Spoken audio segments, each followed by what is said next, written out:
Welcome back to the channel. Please, if this is your first time accessing this channel, kindly do well and do us a favor to subscribe to this channel, okay? So that you still keep on get notification anytime we upload new videos and other stuffs here. All right.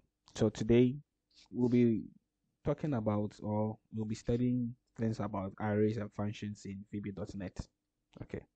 And before we do that, we need to at least know some one or two things about the arrays. So what is an array? So here we're saying an array is a data structure that stores a collection of elements where each element can be accessed using an index or a key. All right.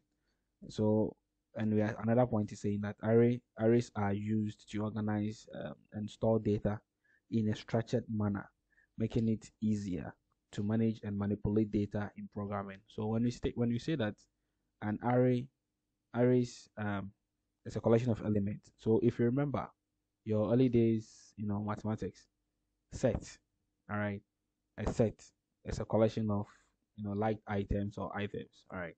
So if you have a set of name A, okay, and elements, you have elements, let's say a set of whole numbers, all right. So you have A equal to the curly brace, then you have 1, 2, 3, list the whole numbers in between, all right. That is a representation of an array. That is how an array represents, all right. So and if each point, so each value that you have in there, so the whole numbers you have 1 to n, okay, 1 to infinity.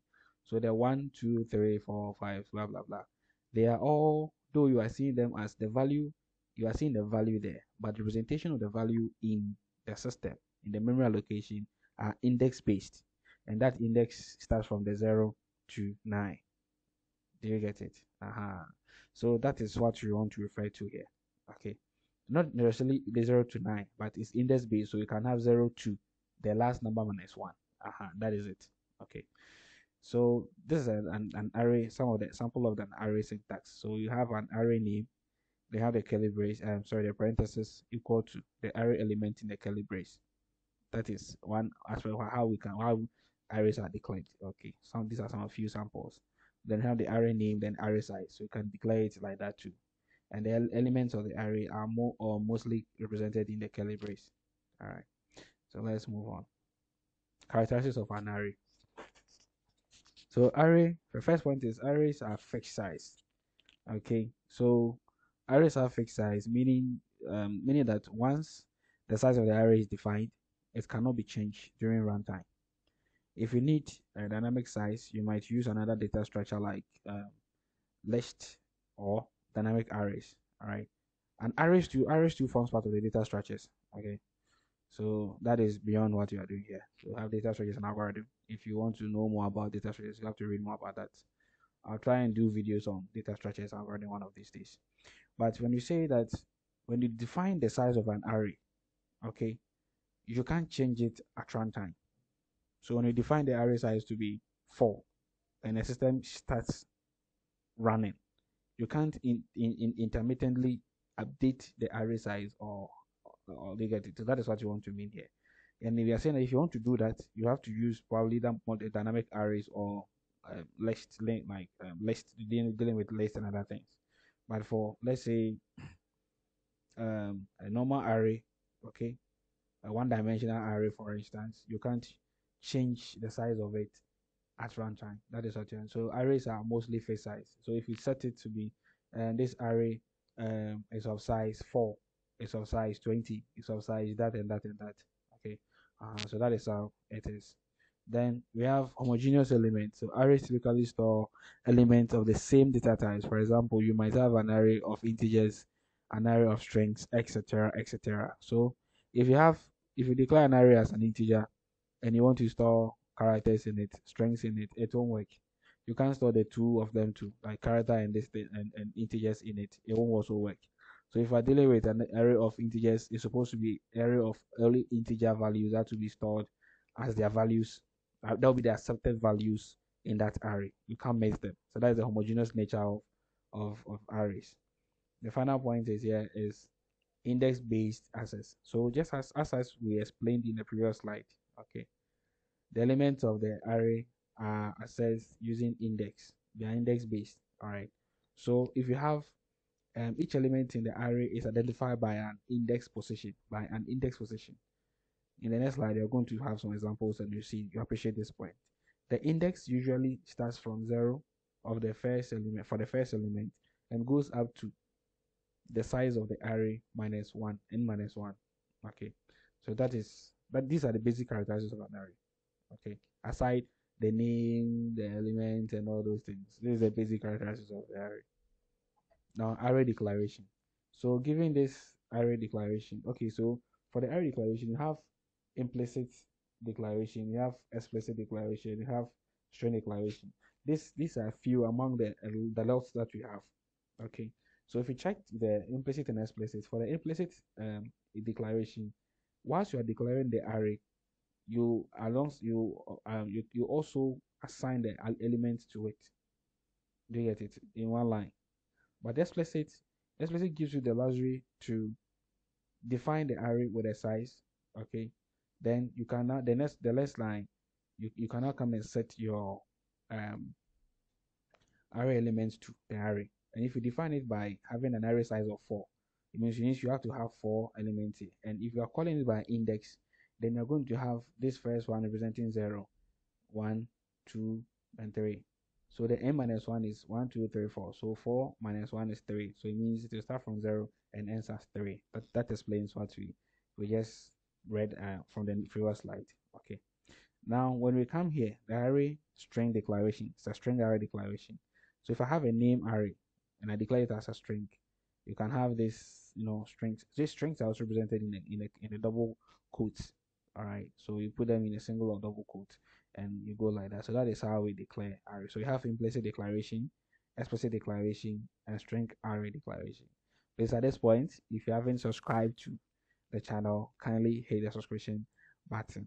And if you can also like the videos if you are getting the understanding to your satisfaction. Now let's see the array positions. Okay, array positions, index or keys. So here, given this array explicit declaration, this is explicit declaration. So given this array element, if you want to know the positions of each of the elements here, okay, this is how it's represented. So here we have first index 0, okay, being 11, another index 1 being 21, another index 2, okay, the index 2 is 32, another thing. So you see we have here, if you count the elements, you're having 1, 2, 3, 4. Okay, so the indexes, the final index is going to be the number, the array size minus 1. It's going to give us the limit, the final boundary.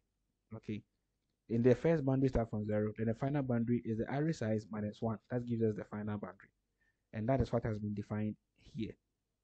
Okay, so 4 minus 1 is 3, so we have 3. Then so means 0 represent the 11, 1 holds the 21, 2 holds the 32, and so forth, so forth. So that is it for the array positions. Now let's check the array length and modifications. So if you want to check the length of an array and if you want to modify an element in a certain index of an array.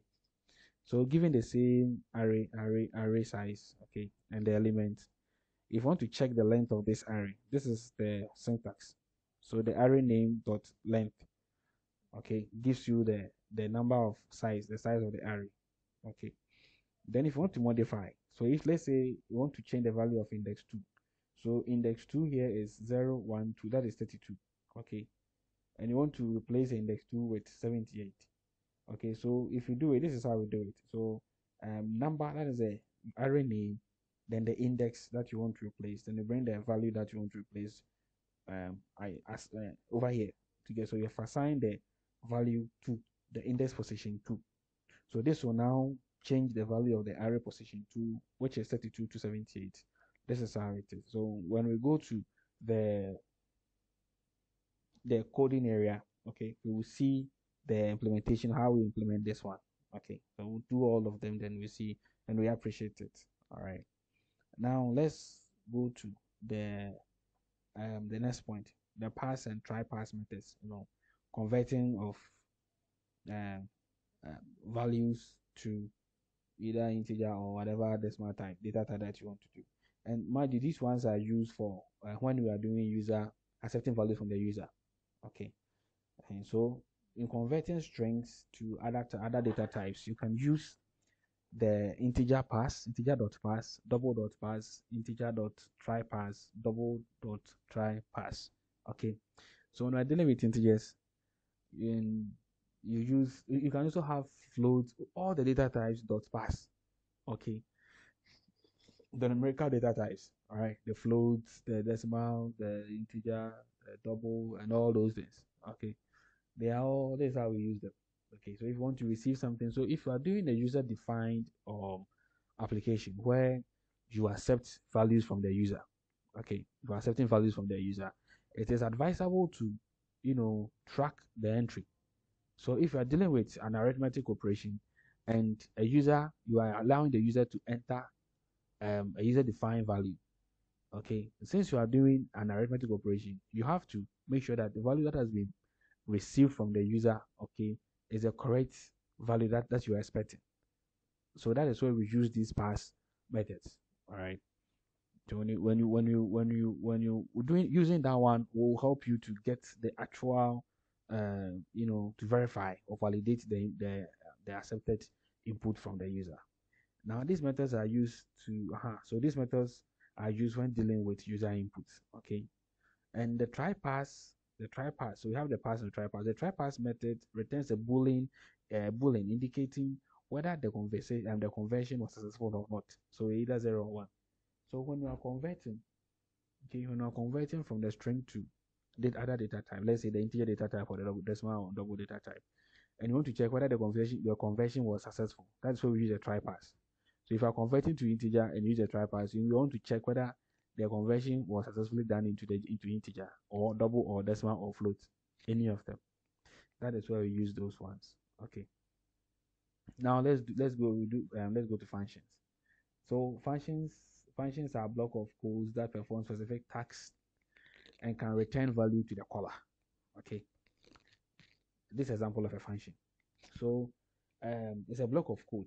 If you check from the top here, from the top here, we have the red side. We have the function and the end function. That's a block of code. This is the function name. The add numbers is the function name. Okay. Then we are saying we see by val here number as integer. So like this is another declaration, and the by val here is telling the compiler that it should process this parameter by value. Do you get it? So that is how it passes this value, this parameter, not by value. That is how it is. So this is the meaning of the by val here. Okay. So pass this parameter. These are parameters. All these things you see in the parentheses are referred to as parameters. So the number 1 here and number 2 here are the actual parameters, but the by val and the as integer are the syntax of declaring a parameter in a function in VB. Okay. Then at the end of the day, we are saying the whole data, the whole array name here is also declared as an integer. Okay. So it means this array deals with integer values. Okay. So once again, the by val here, okay, the by val here means that it's telling the compiler to process this parameter by value. Okay. This doesn't refer to as a reference or something, but it's by the value. So here it is saying that we are passing these two parameters. Okay. So when we are calling it within the application, we are going to call the array name here, then pass these two values to it. Okay, when using it in the application, you're not going to use a by val or any, you just use the parameter, the num1 and the num2, just as we use in the block of the code, the function. So here in the function, we declared a certain value, a certain variable called sum as integer. Okay, and in the sum, we assigned this summation, the number 1 value, number 2 value.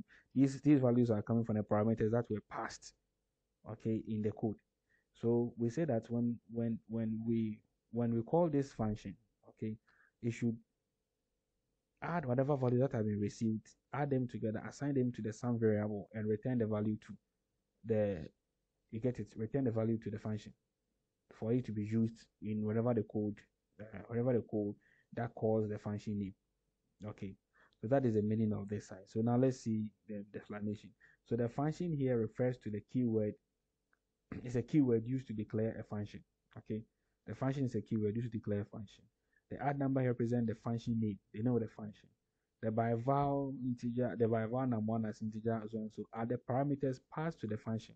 And don't forget, I was telling you that this by var here means the parameters.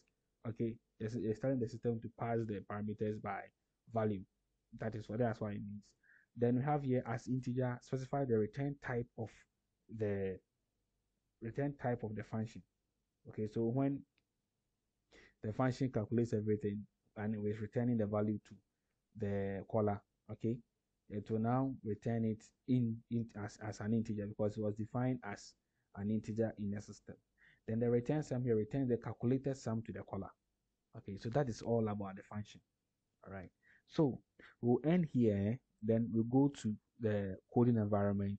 Then we try our hands on whatever we've done here. Then we see how we can apply all of them that we have covered in the presentation. Okay. So just hold on. Then I'll switch to the coding area. So let me end this. So we are going to go through explicit declaration. We're going to use it. We're going to do this, and we are going to do this modification as well. Then do the function. Okay. So in going to my codes, let me just. All right. Okay. So let me increase.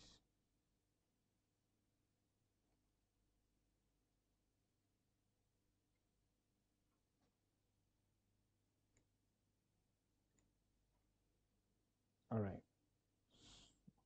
So we start our coding.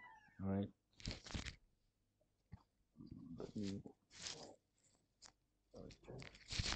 the microphone. All right.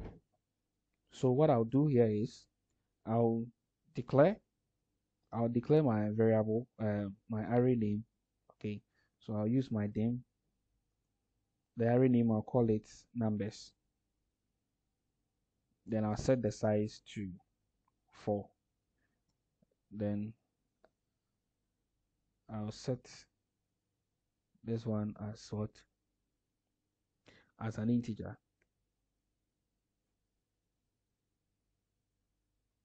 As an integer. Okay. So I'm using the explicit declaration. So here I'll now come and set the numbers. I'll assign my values to my numbers. Okay. So here this one is equal to bring my curly brace here. Then I put in my values. So I have 12, which is 12, 34, 32, 45, and 90.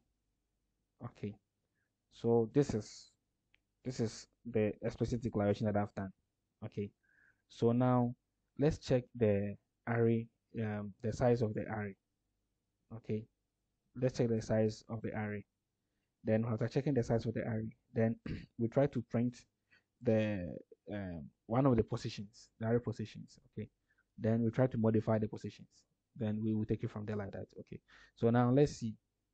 Let's check the length. So checking the length, let me bring this console.writeLine to bracket. Okay. So the length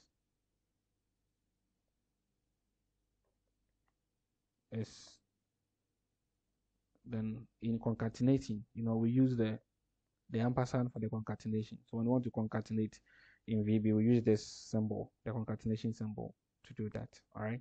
So here I'll bring in here my array name numbers dot length.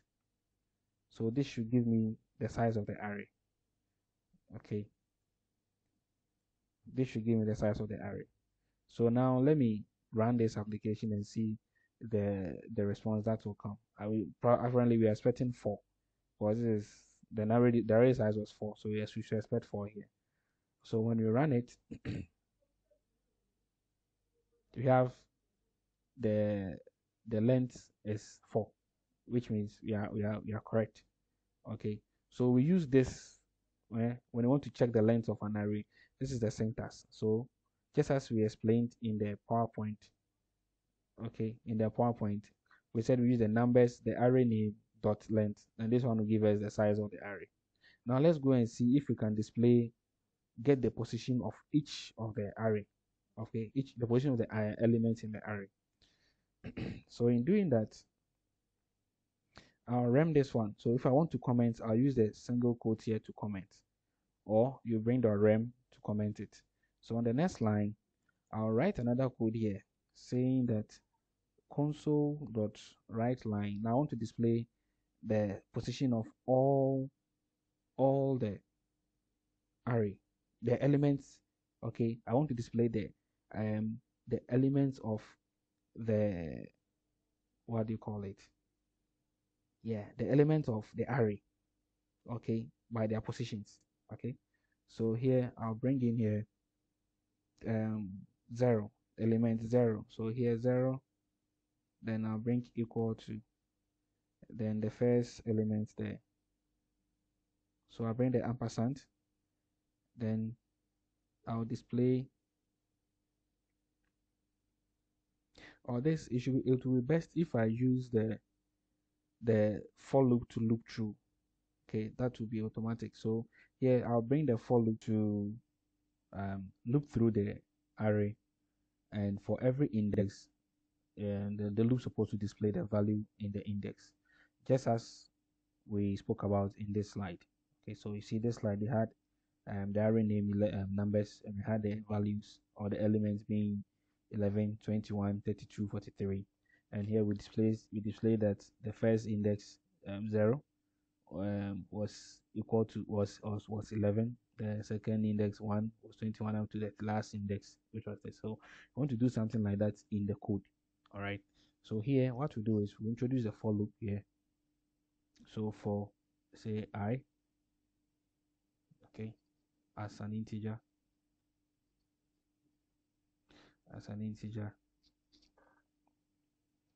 starting from 0 to the array.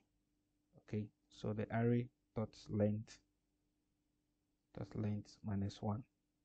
Okay, I'm sure you remember the n minus 1 principle. So this is the n. So the array size, this one, if you remember, when we were checking the size of the array, so we use the numbers dot length. So now here, this side will give us the size of the array, then minus 1. This is the size of the array representing n minus 1. Okay, so now since we have this loop, defined, let's now display the values. So we use the console dot write. Okay, then what I'll do is I'll bring the $sign here, then I'll bring my brace here. Okay, then inside here I will now display, let's say, index or an array index. Then to display the array index, I bring the curly brace here. So the $sign will help me pull the I. So that this I, the first one is index I. Okay, then after the index I, I'll now present the element. So the element in index I will now be the array. So I'll bring the array numbers, then I'll bring I in here. So this is what we have done. So here we are saying that when the code is compiled, okay, when these codes are compiled in the for loop, the for loop should present here the array index. So if the array index is 0, it's starting from 0. So wherever we see the I, the first I index is 0. So to have the 0 index, then it will go to our array and point and get the value of the index 0. So the index 0 here is 12. So she display it for us, then go to the next line, and then when after executing the first point, okay, the next item here, 1 will go up to 2. Okay, the 0 will go up to 1. So it's plus 1 plus 1 plus 1. So it will go up to 1, and the 1 is 22, then it goes to 2, then goes to 3, then it's done. It has met the condition. All right, so what we do is let's run this application, let's run this code and see the end results. Then we can now go ahead to the next stage of modifying the values in one of the positions, then see how the modification also apply to the code. All right, so let's run it. Okay, in running it, the results has appeared in a linear form. We don't want that one. So let's use the right line instead of the right. So right line. All right. So right line will present it in the vertical manner. Good. So that is it. This is our response. So the response, the elements, let me give a space and the index is a little bit space to display it well for us. I think they are all together. So let me bring a space here and a space here, or even column here, a column here, just to beautify it. All right. So this is it. This is the length of code. Okay. All right. So let me run it now. Good. Now I have it appearing well. So the application is telling us that, okay, at index 0, the element there is 12, and that is 12 here. At index 1, the element is 32, that is 32 here. At index 2, the element is 45, and that's 45 here. At index 3, the element is 90, and that is 90 here. And the size of the element, the array is 0, 1, 2, 3, which is 1, 2, 3, 4. So that is it. So that is what we want to achieve. Now, let's do the modification. So in modifying the array, okay, I'll do from the next, I'll bring, let's say, the numbers here, then in the position 3, or in the position, yeah, in the position or the index 3, I'll assign the value 105 to it. Sorry, 105 to it. Okay, so this line, what this line does, it this line has modified the value at position 3 of the index of the array and replace it with 105. So when you go to the array, we have 0, 1, 2, 3. So now the 90 is going to be changed to 105. Okay, then let's say the 12 to, let's change the 12 to, so the 12 is on array 0. So I'll call the array name, then the index is 0.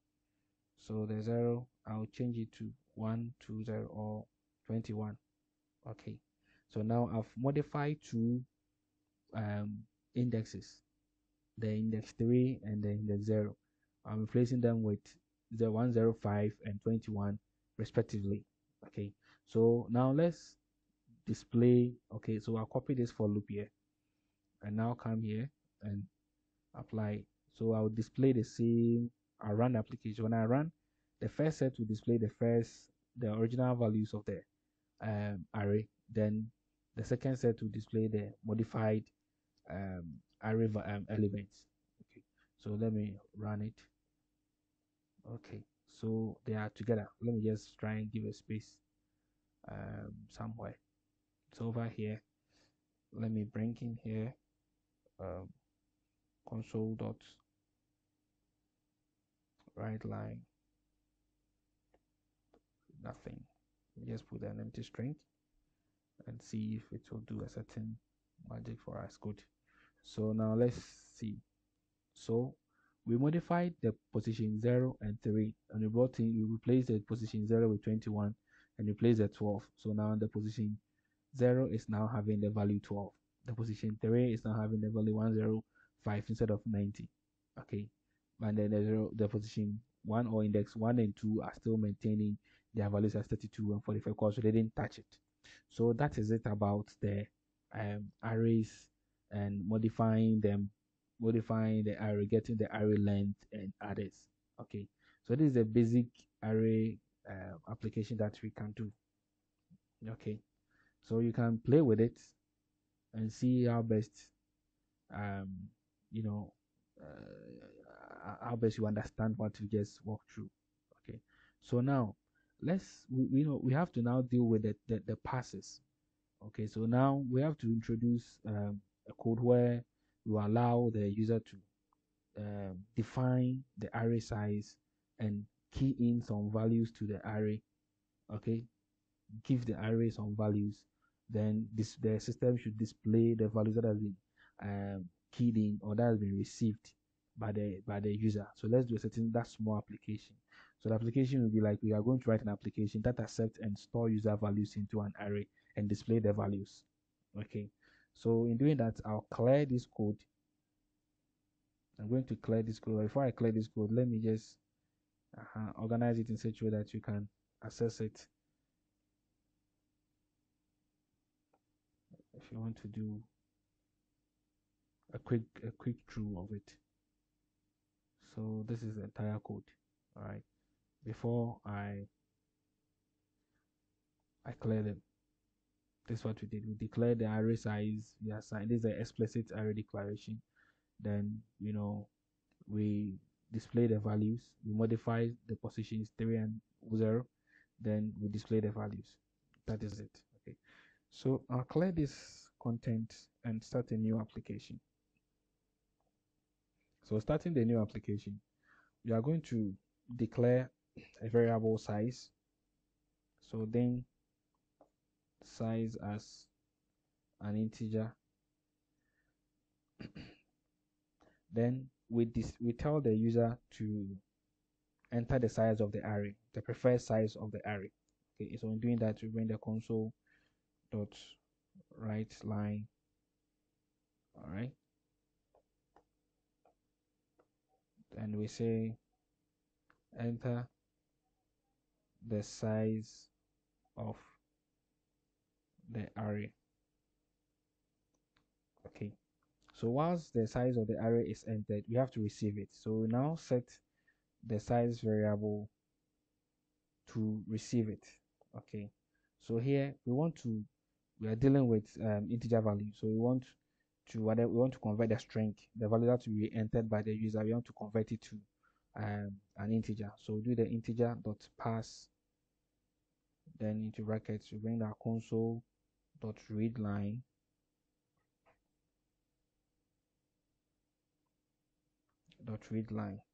So this will accept the value from the user. Okay, so what we have done here is we have declared a variable called size. Okay, the size variable is going to receive the size of the array from the user. This line 7 here displays to the user to enter the array, the size of the array.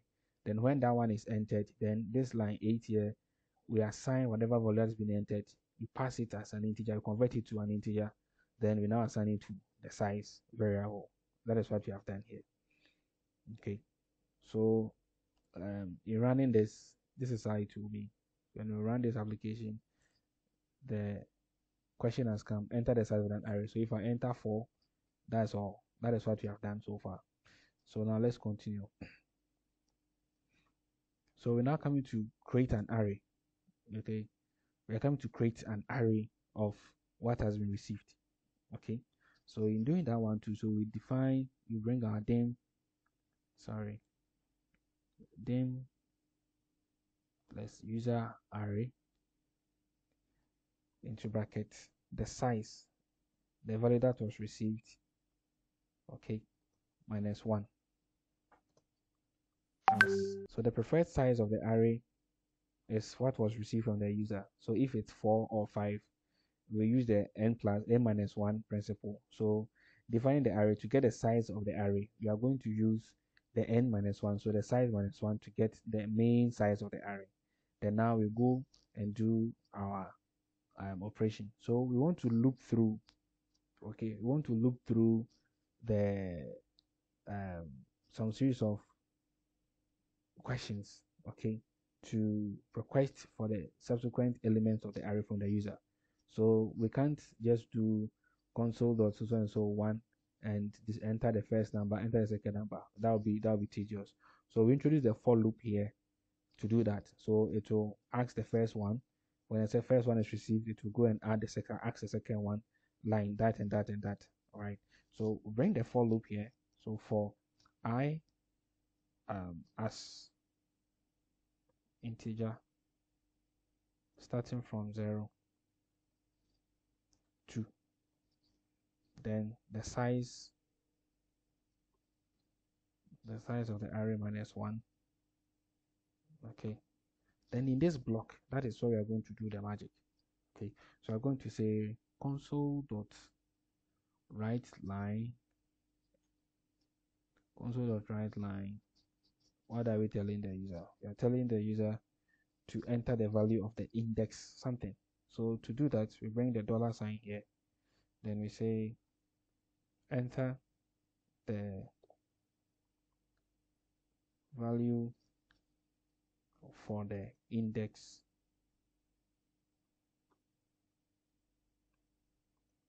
I. Okay. So here we are saying that you are telling the user to enter the value of the index. So if it is 0, so first enter the value of the index 0, then it goes to the second one, enter the value of the next index, the next index, and the next index. That is what we mean here. So let's define a certain variable to receive that input. So we have here dim user input as a string,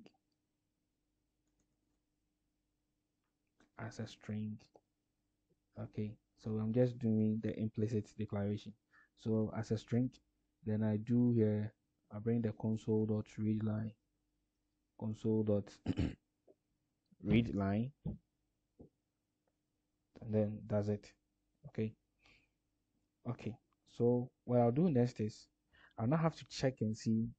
Okay, I have to convert it to an integer, and whilst doing that one, I want to also check and see if the integer conversion really goes through as expected. So in doing that, I'll now introduce a try pass. Okay, so with the if conditional statements, I'll say if integer dot try pass. Okay, if integer dot try pass, then user input comma, then put it in the array. Put it in the array of index I.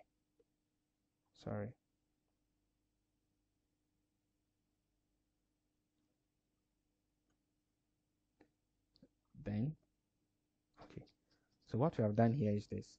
So we are passing we are putting the value the user input into the array. Okay, but we are using the try pass to check and see. Whilst we are doing that, we are converting the user input here, the string value, into an integer. So we want to check if whatever we are passing here is correct. Okay, so remember that the try pass, we said earlier on the PowerPoint that it returns a Boolean value, whether true or false. Okay, so whether if it is true, then it will now put the value that we have received from the user into the array of the in that index position. Mind you, we have here, we are receiving the first one, I. So if the I at the index position 0, it will put the value into that position. When it goes to the next one, it will put it into that position, on and on and on. Okay. So we are saying that if the conversion is successful, it should do nothing. Okay. So here I'll put in here, display nothing. Else, if it's not, then it should display something. So if it's not, okay, if the conversion didn't go through, because if the user had typed a string instead of a number, that conversion will not go through. So you should display a certain error message to the user and accept the correct value.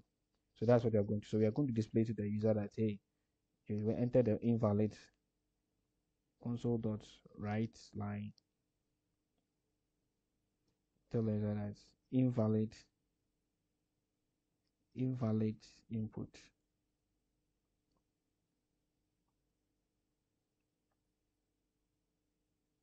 Please enter a valid number.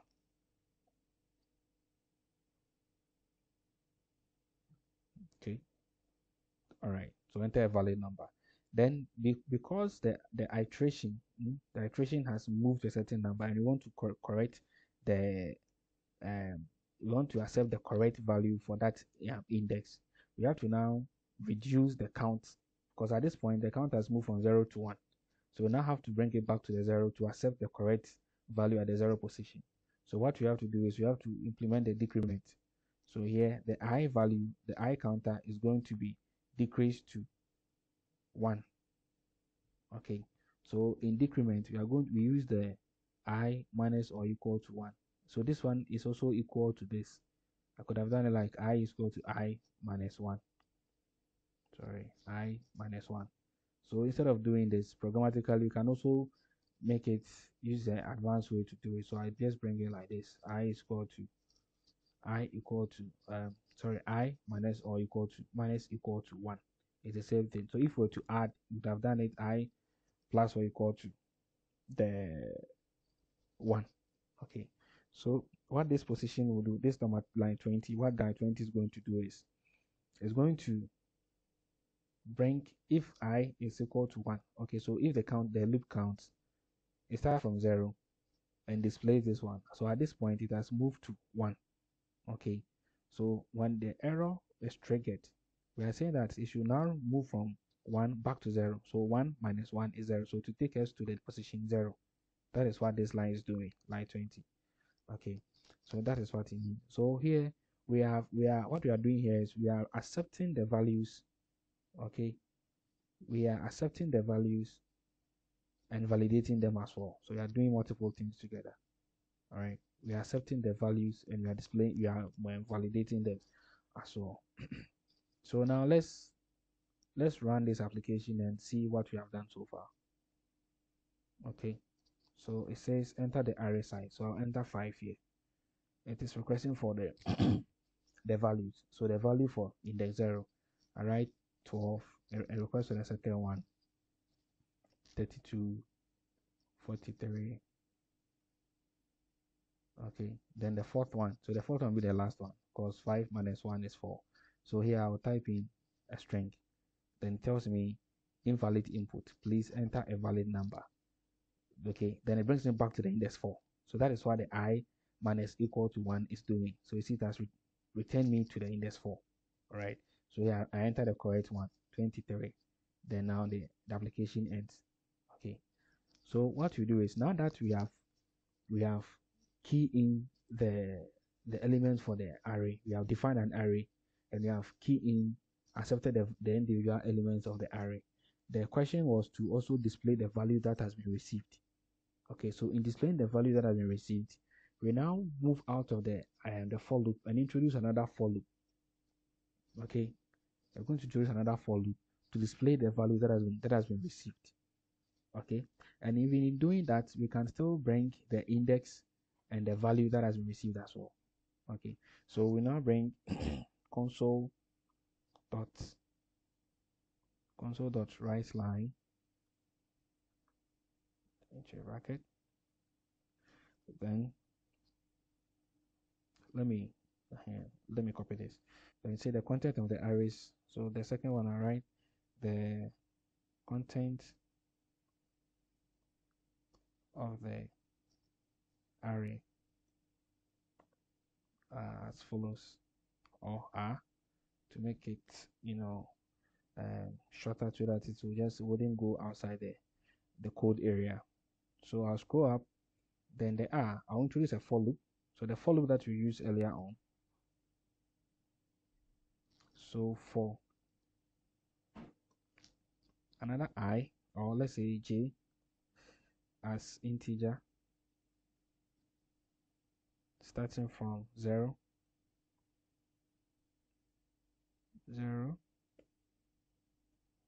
to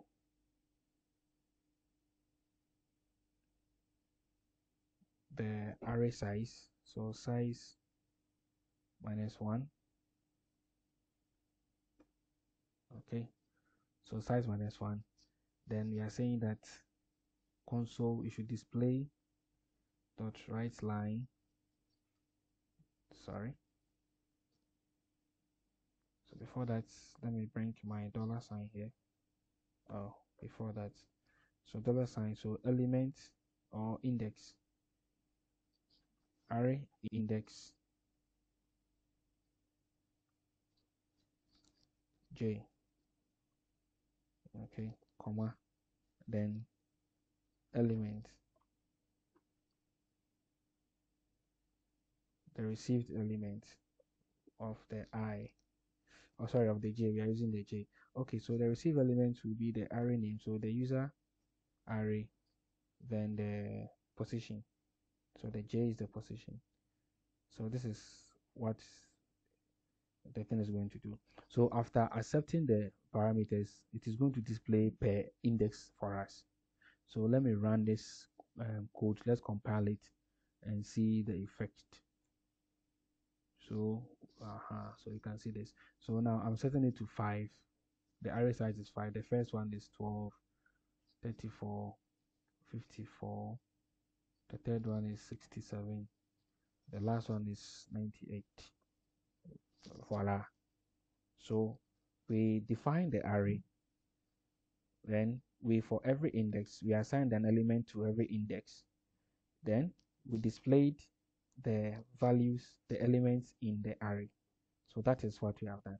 Okay. So this brings us to the end of our array lessons. All right. So what we'll do next is in the next video we'll be covering the functions aspect. So we'll have time for the functions too.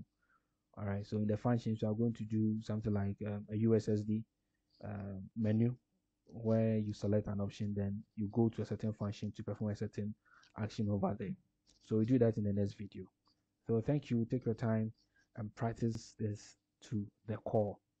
All right, it's very simple. Take your time and just go through, and you understand everything that we have written down here. Okay. If you have any question, just send it to my message box or just comment below the video and I'll come and respond to you accordingly.